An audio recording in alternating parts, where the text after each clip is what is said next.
All right, so uh, you've been wanting to explore this complete book of self-sufficiency. And honestly, I gotta say, just cracking this thing open, it's massive. Like, Yeah. we're not talking just like a couple gardening tips here. This is like the ultimate guide to like everything. It's really is comprehensive, you're right. But what's interesting is it doesn't just like throw a bunch of techniques at you. It like starts with this whole philosophy of our like relationship with nature.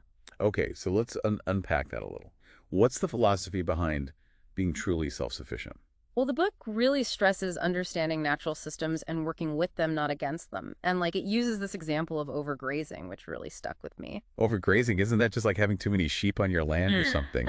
Yeah, you'd think so, right? But the book gives this example of like, imagine a field full of all these different wildflowers, and then suddenly it's just overtaken by like a single type of grass because of overgrazing.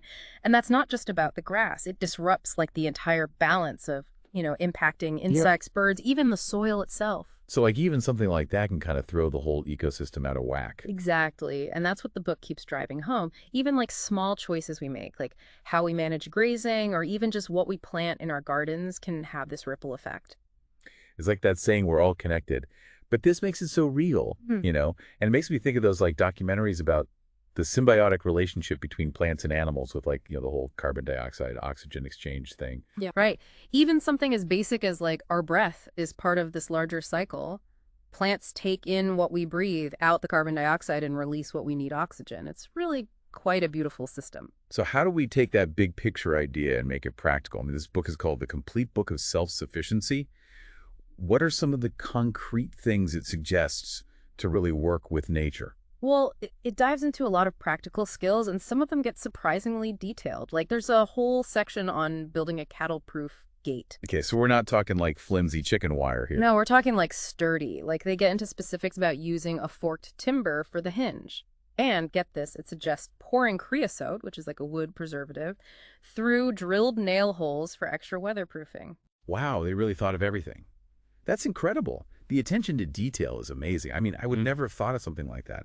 It's amazing what you can learn from a book like this. And that's just one small example. The book is full of these little nuggets of wisdom, like using pigs to clear land instead of machinery. Hold on, pigs. That seems way more fun than a tractor. Right. It's like this classic example of working with nature. Pigs are natural foragers, so they'll root out weeds and turn over the soil all at the same time. Right. Efficient and entertaining. Okay, so we've covered the importance of thinking about those larger connections and a few intriguing techniques. What else did you find fascinating? Well, the book really emphasizes patience. There's this part on harvesting grain, and it basically says you might think the wheat's ready when it looks golden, but hold off.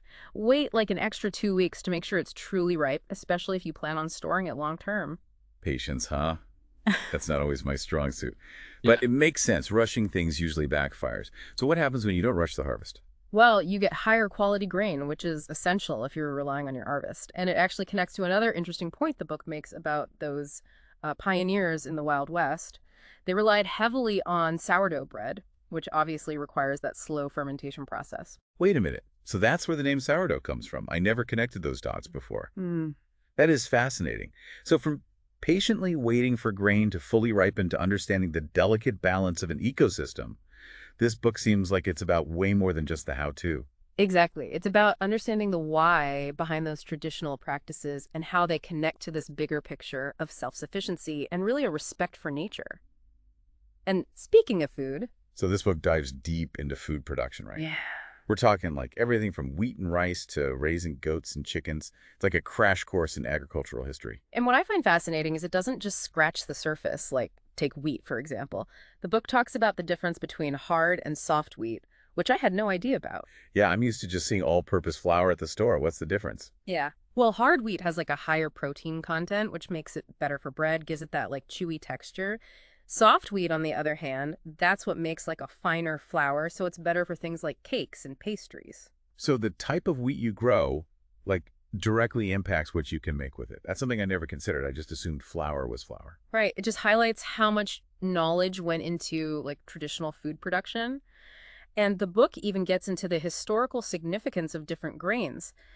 Did you know that the Battle of Agincourt was won on bread made from soft wheat? No way. That's incredible. So those soldiers weren't eating those dense, crusty loaves we often associate with, the past. It seems not. This book really reveals how much our modern diet differs from, like, the past, even just in the types of wheat we use. And it's not just wheat. The book also delves into rice, too. What's the big reveal with rice? I eat brown rice because it's supposed to be healthier, but that's about the extent of my rice expertise. Well, the book highlights this crucial nutritional difference between brown rice and polished white rice. So brown rice is a whole grain, meaning it contains the bran, germ, and endosperm, which makes it a more complete food, packed with fiber, vitamins, and minerals. Polished white rice, on the other hand, has had those layers removed, so it's been stripped of a lot of its nutritional value. So that's why brown rice is always touted as the healthier option. Exactly. And it's interesting to consider because historically, polished white rice was preferred by the wealthy, while brown rice was seen as food for the poor. Wow. It's amazing how something as simple as choosing between brown and white rice has such a long and, complex history. Yeah.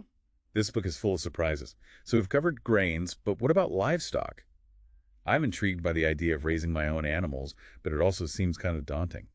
The book goes into detail about raising different animals, like for meat, eggs, and milk, and it really emphasizes the importance of choosing livestock that suits your climate and resources. Take goats, for example. Goats are cute. I love goat cheese. What does the book say about them? Well, it does talk about the benefits of goat milk and cheese, but it also highlights some of the challenges. It even gives goats a rather unflattering nickname, desert makers. Desert makers? Wait, what kind of what? Because of their grazing habits. Goats are browsers, which means they love to nibble on trees and shrubs. And if you're not careful, they can strip the land bare. The book emphasizes the importance of, careful management and rotational grazing with goats to prevent overgrazing and soil erosion. Wow. So it's not as simple as just getting a couple of goats and letting them roam free.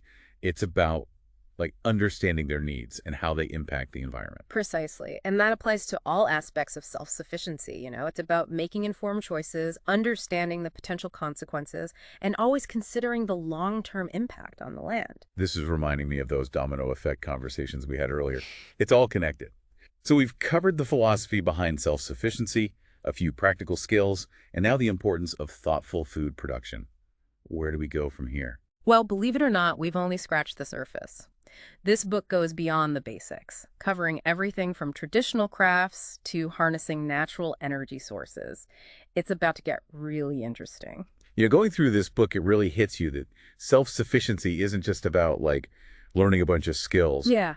Right? It's like adopting a whole new mindset. Absolutely. It's about shifting our perspective from dependence to empowerment, Right. realizing we can actually provide for ourselves and our communities in ways we never even considered. It's like we've gotten so used to convenience that we've lost touch with that resourcefulness of past generations.